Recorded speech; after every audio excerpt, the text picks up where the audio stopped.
Looking at the darkest chapters of history, we instinctively search for the face of evil. We look for the tyrants, the brutal ideologies, the obvious agents of cruelty and repression. We point to dictators, violent regimes, or authoritarian institutions and believe that if we can just identify the evil actor, we can stop the catastrophe. But what if the true danger lies elsewhere? Not in malice, but in something far more common, far more subtle, and infinitely more contagious. What if the real threat is not hatred, but human stupidity? Dietrich Bonhoeffer, a theologian, pastor, and one of the most lucid critics of Nazi Germany, understood this unsettling truth with terrifying clarity. Imprisoned for resisting the regime, Bonhoeffer came to a sobering conclusion. Stupidity is more dangerous than evil. Because while evil knows what it's doing, stupidity does not, and it is precisely this blind conviction that makes it almost impossible to resist. Stupidity, as Bonhoeffer wrote in his letters from prison, is not a lack of intelligence or education. It's not the foolishness we sometimes joke about, or the ignorance that can be corrected with facts. No, Bonhoeffer saw stupidity as a profound moral and psychological collapse. It is the surrender of the individual's critical faculties, the abandonment of personal judgment, and the absorption of one's conscience into the mass mind. The stupid person, in Bonhoeffer's view, is not merely misinformed, they are possessed.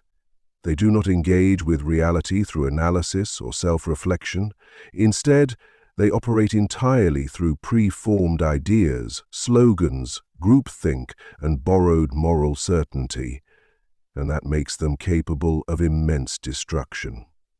All while believing they are doing what is right. This is the horrifying paradox that Bonhoeffer diagnosed. The evil person, the truly malicious actor, still retains some sense of personal responsibility. They know, at least on some level, that they are choosing to do wrong. This awareness, no matter how suppressed, means that evil can be confronted, reasoned with, resisted. But stupidity is different. Stupidity acts without awareness. It feels righteous, obedient, even noble, and hides behind consensus and tradition. It's what happens when a person gives up the burden of thinking for themselves and instead becomes a mouthpiece for the dominant narrative. Bonhoeffer warned that against stupidity, there is no protest, no logic, no argument that can reach the person. Reason fails, and even truth becomes irrelevant. The stupid person is insulated by the warm comfort of the group. Their thoughts are not their own, and yet they will defend them as if they were sacred. What makes this even more disturbing is that stupidity is not a personal flaw. It's a collective disease. It spreads not through reason, but through identification. It infects people not when they are alone and reflecting, but when they are in groups, at rallies, in churches, in political meetings, on social media platforms. In times of crisis, oppression, or rapid change, people look for clarity. They want certainty, security, belonging. And in that vulnerable state, they become susceptible to stupidity. It feels easier, safer, more comforting. Bonhoeffer noted that stupidity is more virulent in precisely those times when people feel most uncertain. Under these pressures, even intelligent, well-educated individuals become carriers of this psychic virus. The mind is not lost due to lack of ability, but through a chosen retreat from responsibility. Carl Jung, the Swiss psychiatrist and contemporary of Bonhoeffer, offers a psychological framework to understand why this happens. In his work, The Undiscovered Self, Jung argues that modern civilization, despite its scientific achievements and rational structures, has hollowed out the individual. We have created a world where adaptation to the system is more valued than authenticity. We reward functionality, not depth. The result is a society full of externally competent, internally fragmented individuals. People no longer look inward for guidance, they look outward, to institutions, to ideologies, to leaders.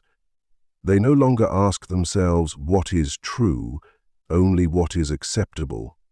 Jung describes this as a state of collective possession, in which the unconscious of the individual is overtaken by the shadow of the collective unconscious. The person no longer acts, they react. They no longer choose, they conform. This psychic collapse, Jung warns, is the soil in which totalitarianism takes root. When people are disconnected from their inner selves, they lose the ability to stand alone. They no longer question, they repeat. They no longer discern, they obey. Jung writes that in this state the masses demand a leader, someone who reflects their own inner emptiness but promises meaning, and the leader too becomes possessed, not just a manipulator but a victim of the same psychic forces that drive the crowd.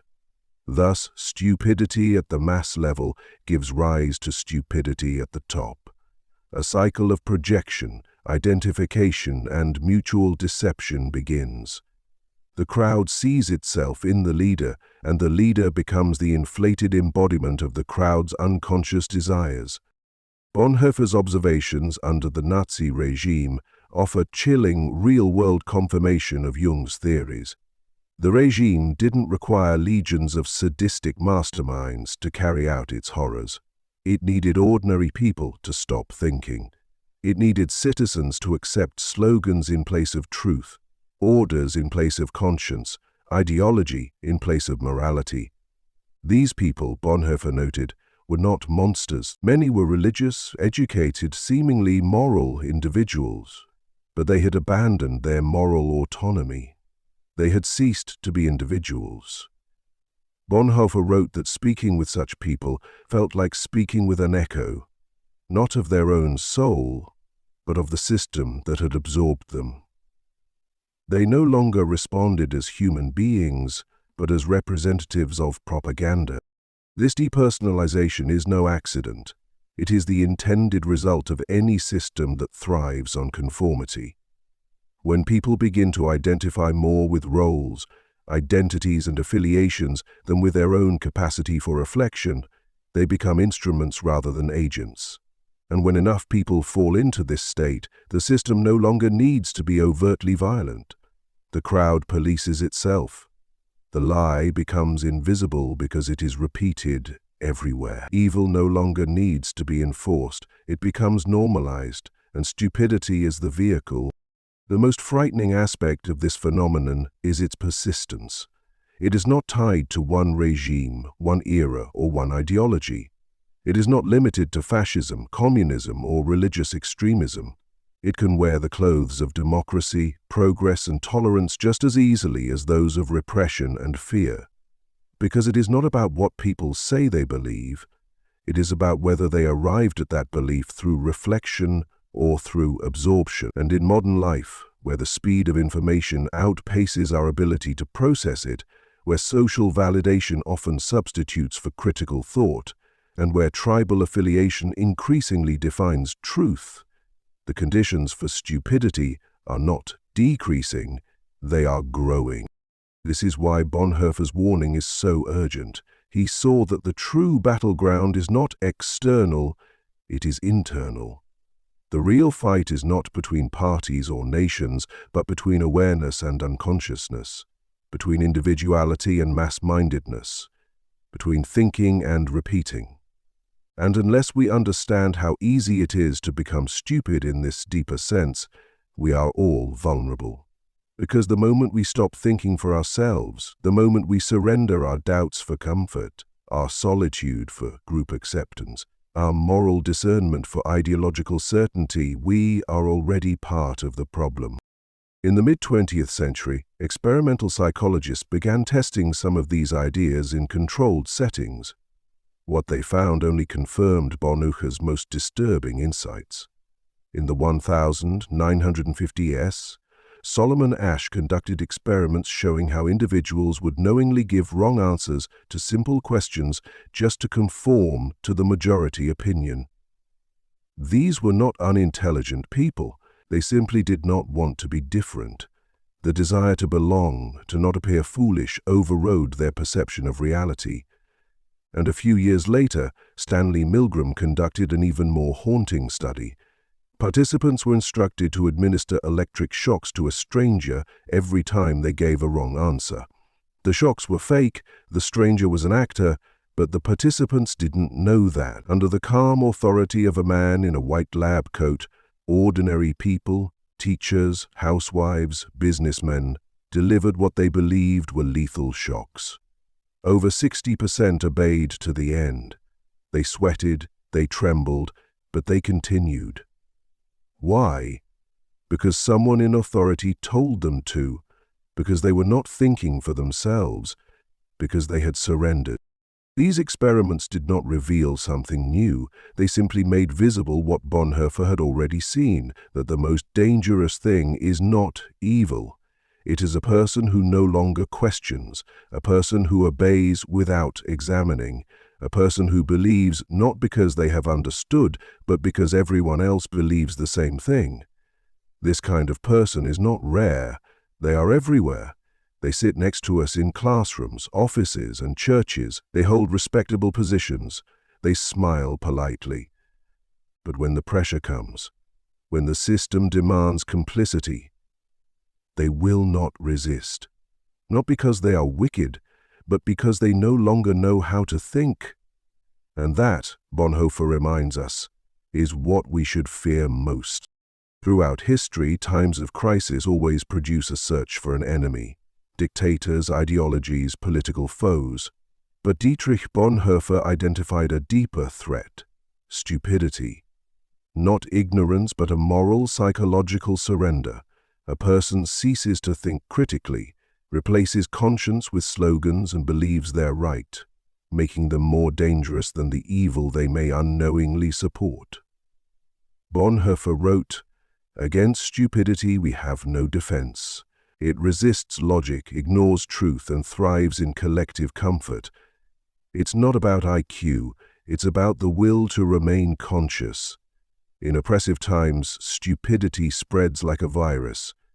Educated, moral people become instruments of power, not from malice, but from a desire to belong." Carl Jung echoed this concern. In The Undiscovered Self, he describes modern people as psychically hollow, adapted, functional, but disconnected from their soul. This disconnection makes them easy prey for mass-mindedness and ideological possession. People no longer think, they echo, they react, not reflect. Experiments by Milgram and Ash confirm this.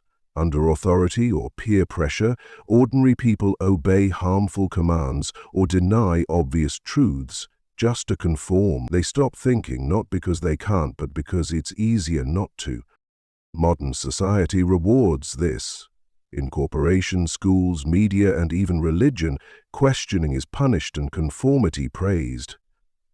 Strategic ignorance, choosing not to know, is a defense against discomfort. But it turns people into unconscious agents of the very systems they should question. This is the real danger: stupidity disguised as morality, conformity mistaken for virtue. And if we don't reclaim our individual conscience, we too may become its next victim.